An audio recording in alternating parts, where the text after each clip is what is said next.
Dios les bendiga. Vamos a leer Filipenses 2. Filipenses capítulo 2. Y el versículo 25. 2:25 de Filipenses. Mas tuve por necesario enviaros a Epafrodito, mi hermano y colaborador y compañero de milicia. Qué cosa más preciosa que Epafrodito recibe en la Biblia de parte del apóstol una designación de esta manera. Oigan de nuevo lo que está diciendo de él. Versículo 25. Mi hermano, colaborador y compañero de milicias, vuestro mensajero y ministrador de mis necesidades. Porque él tiene gran deseo de veros a todos vosotros, y gravemente se angustió porque habías oído que había enfermado. Pues en verdad estuvo enfermo, a punto de morir, pero Dios tuvo misericordia de él, y no solamente de él, sino también de mí, para que yo no tuviese tristeza sobre su tristeza. Así que le envió con mayor solicitud, para que al verle de nuevo os gocéis y yo esté con menos tristeza. Oigan lo que dice. Recibidle pues en el Señor con todo gozo y tened en estima a los que son como él. Porque por la obra de Cristo estuvo próximo a la muerte, exponiendo su vida para suplir lo que falta en vuestro servicio para mí. Oremos. Dios, te pido que estas palabras las hagas real para todos nosotros y podamos movernos en tu presencia en el nombre de Jesús. Amén. Epafrodito, su nombre es relacionado a la diosa Venus. Sabemos que sus padres eran idólatras. Venus es del panteón de los dioses de los griegos. En algunos lugares conocido como la diosa del amor. De ahí sacamos las palabras afrodisíaco y todas las otras cosas que tenemos. Esa es como fue criado. De alguna manera el evangelio lo alcanzó. Gloria a Dios por aquellos que aunque fueron criados en cuna no cristiana, aunque vienen de hogares que no conocían al Señor, de todas maneras Dios los ha tocado y los ha sacado de las idolatrías, de las drogas, de las vagancias o de las malas enseñanzas que les fueron dados de niño o de los malos ejemplos que vieron en sus vecindarios. Gloria a Dios, porque Dios no nos abandona en eso, sino que nos cambia. Y Epafrodito no ha cambiado su nombre, pero se ha cambiado su carácter, de tal manera que es conocido en la Biblia como un siervo de Dios, colaborador de Pablo.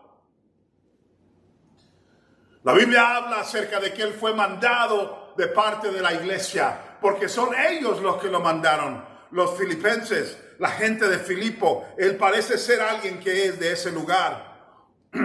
Y dice en el versículo 25, mas tuve por necesario enviaros a Epafrodito, y está diciendo porque vino para ministrar a mis necesidades, porque él tenía deseo de veros de nuevo a vosotros, y gravemente se angustió porque habéis oído que se había enfermado.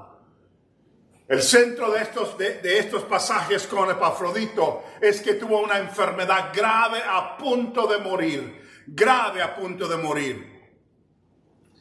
Ahora, lo que quiero mencionar en cuanto a eso es esto. Epafrodito no se enfermó porque estaba pecando. Epafrodito no se enfermó porque de alguna manera le había fallado su fe. La Biblia lo menciona aquí como un misionero, un colaborador de Pablo en las misiones.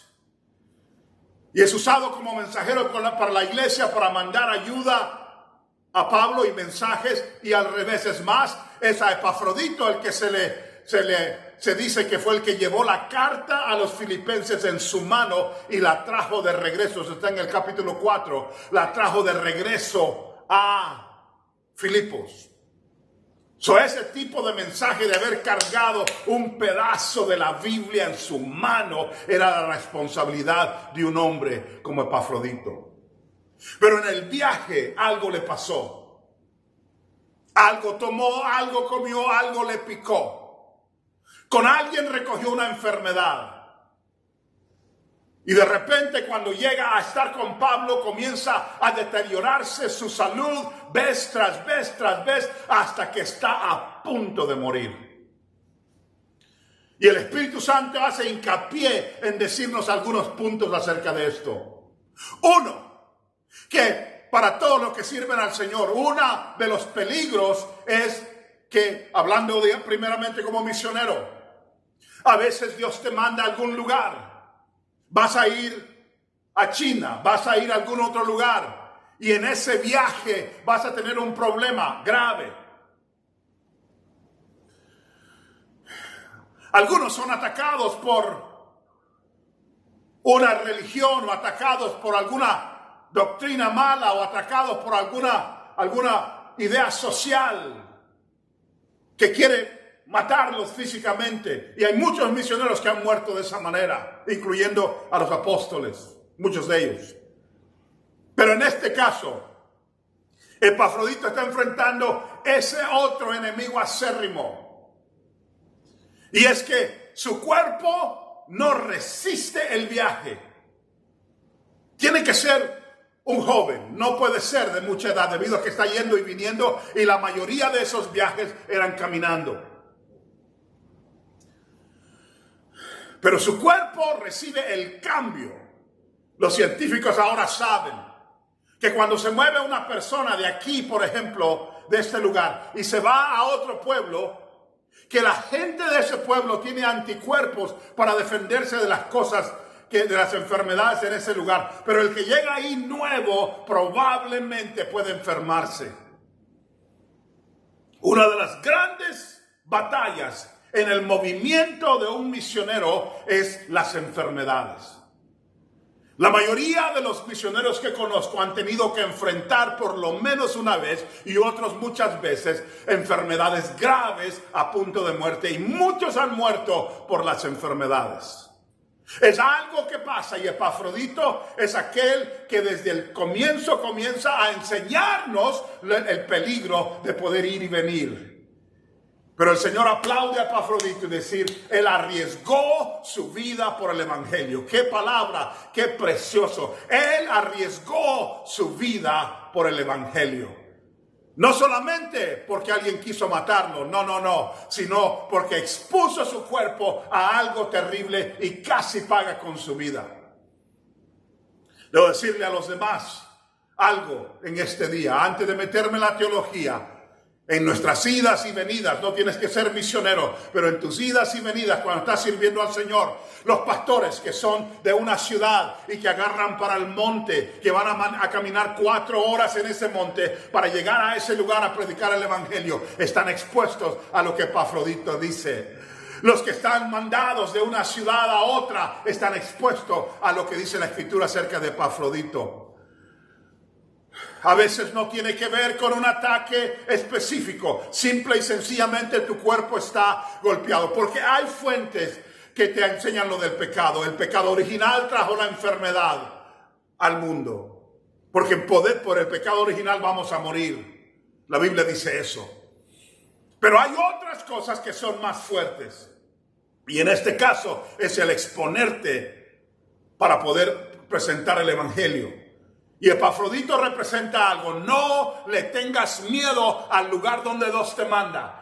De nuevo lo digo, no le tengas miedo al lugar que es donde Dios te manda. Y una de las cosas que vas a enfrentar es los ataques espirituales, los ataques doctrinales, los ataques demoníacos. Pero una cosa que también vas a tener que enfrentar son las enfermedades. Pero de todas maneras, Epafrodito se acerca hacia donde está Pablo, entendiendo que puede él enfermarse, pero sin tener miedo se expone a esas cosas, paga casi con su vida. Dios lo libra y lo pone en las Escrituras para decirte, no le tengas miedo. Si Dios te mandó, Él te va a proteger. Y si es tu tiempo, Él te va a llevar. Pero en la gracia de Dios no camines con miedo. Aprende de Epafrodito. Que es otra cosa que es importante acerca de este pasaje. No solamente esto, dice, porque él tenía gran deseo, hablando del 27, pues en verdad estuvo enfermo a punto de morir, pero Dios tuvo misericordia de él. Y no solamente de él, sino también de mí, para que yo no tuviese tristeza sobre tristeza. Dios tuvo misericordia de él. Qué poderoso que eso sea la realidad de esta enfermedad. Dios tuvo misericordia de él. Cuando tú estás enfermo y Dios decide sanarte, es la misericordia del Señor. A veces puede usar un doctor, a veces una pastilla o lo que sea. A veces milagrosamente sin que nadie te toque, pero de todas maneras es la misericordia del Señor. Acuérdate de eso cuando estés enfrentando una enfermedad. Pues en verdad estuvo enfermo a punto de morir, pero Dios tuvo misericordia de él. Ahora, tengo que hacer una pregunta más esotérica en este lugar. Y es esto: ¿qué tipo de misericordia está hablando el Señor? Porque si estaba enfermo y se sanó, ¿cuál es la misericordia que él le dio? No es la tristeza acerca de la vida. ¿Por qué? Porque si Epafrodito hubiera muerto, hubiera estado mejor en la presencia del Señor. Los que se mueren en Cristo, se mueren en victoria. Dios no está diciendo, tuve misericordia de él porque necesitaba estar en esa vida, porque es mejor que esté en que se haya muerto. No. Pablo mismo nos dice, para mí el vivir es Cristo y el morir es ganancia. El morir es ganancia. El morir es ganancia. No es esa la misericordia. Dios le tuvo misericordia a Epafrodito, pero la misericordia que le tuvo es acerca del llamado y lo que Dios le había dicho que hiciera. En su cama, ya muriéndose Epafrodito, dice esto: Dios le tuvo misericordia. ¿A qué? Si él se hubiera muerto, hubiera estado con el Señor, es mejor. Pablo dijo, fuera mejor que yo me muriera para estar con el Señor, pero estoy aquí porque les conviene a ustedes. Lo que está diciendo Epafrodito cuando la Biblia dice acerca de él que él fue sanado por la misericordia del Señor, no solamente que tuvo misericordia de su vida, pero misericordia de su propósito. Había cosas que Epafrodito no había hecho todavía, no había terminado todavía. Todavía tenía que ser escrita el milagro del Señor en su vida por su sanidad. Todavía tenía que llevar el mensaje del Señor de regreso a los filipenses. Todavía tenía que llevar el libro de la carta de Filipenses en su mano. Todavía tenía gente que alcanzar y gente que tocar. Dios tuvo misericordia de él, no para que pudiera respirar por otros 10 años, 15 años, sino para que terminara la obra que Dios le dio. Oigan esto. Hace algunos años había un hombre que se llamaba J. Vernon McGee, un gran maestro de las Escrituras. Un programa que se llama A Través de la Biblia. Le dio cáncer y se estaba muriendo. Y me acuerdo del tiempo en que el J. Vernon McGee comenzó a orar al aire y dijo: Señor, dame otros 5 años porque necesito terminar toda la Biblia. Él había comenzado a enseñar la Biblia versículo tras versículo tras versículo desde Génesis. Y él calculó, necesito 5 años más, Señor, para terminar hasta donde esté en el Apocalipsis. Siento al Espíritu del Señor caer sobre este lugar en este momento mientras estoy predicando, porque sé que es lo que Dios hizo con J. Vernon McGee. ¿Sabe lo que pasó? Dios le dio 5 años. Y acabándose el 5º año, terminando el último programa, expiró. Dios tuvo misericordia de J. Vernon McGee. No porque no hubiera estado mejor en los cielos 5 años antes, no. Porque había una obra que terminar para él. Y él le rogaba al Señor: déjame terminar lo que comencé. Que sea el alfa y el omega. Varón, si son 33 años como Cristo los que Dios te va a dar, termina la obra que Dios puso en tus manos. Consumado es, dijo Cristo, consumado es. Hice todo lo que me mandaste a hacer. Si son 31 años, como Juan el Bautista, consumado es. Que Dios tenga misericordia. Y cuando Él te libró de ese accidente en el carro donde podías haber muerto, te digo que fue. No fue solamente para entregarte de regreso a tu familia. No fue solamente para que pudieras criar a tus hijos, sino que tuvo misericordia del propósito que puso en tu vida. Porque tienes que terminar lo que Dios te mandó a hacer en esta tierra. Le dice el Señor a Epafrodito: ¿sabes qué, Epafrodito? Te voy a dejar en la tierra, voy a tener misericordia de ti, porque no has terminado todavía. La misericordia del Señor a darte vida a través de ese accidente que te libró, a través de esa enfermedad que te libró, a través de ese ataque que te libró, a través de las cosas que has pasado que te libró. Simple y sencillamente Él tiene misericordia del propósito. La razón por la que te creó, que estás en esta tierra, todavía tienes que cumplirla. Algo poderoso que Dios tiene sobre ti. Que Dios nos ayude entonces a hacer y terminar todo. Quiero decir una frase más, porque Pablo lo dice de esta manera. Dijo: Dios tuvo misericordia de él y también de mí, dijo Pablo, porque yo hubiera estado añadido tristeza a mi tristeza. ¿Sabe lo que eso significa, varón, mujer? Sí, es cierto que cuando alguien se enferma y va a morir, que los demás sufrimos. Y Pablo estaba sufriendo ya por el encarcelamiento y los golpes de la vida, los golpes del ministerio. Y estaba rogando: Señor, no añadas tristeza a mi tristeza, porque yo amo a este varón. También Dios nos libra de la enfermedad, porque Dios ama a tus hijos. Dios ama a tus padres. Dios ama a tu iglesia, a tus vecinos, que van a tener tristeza sobre tristeza si tú te vas. Dios te bendiga. Ahora sí quería sacar conmigo. Amén.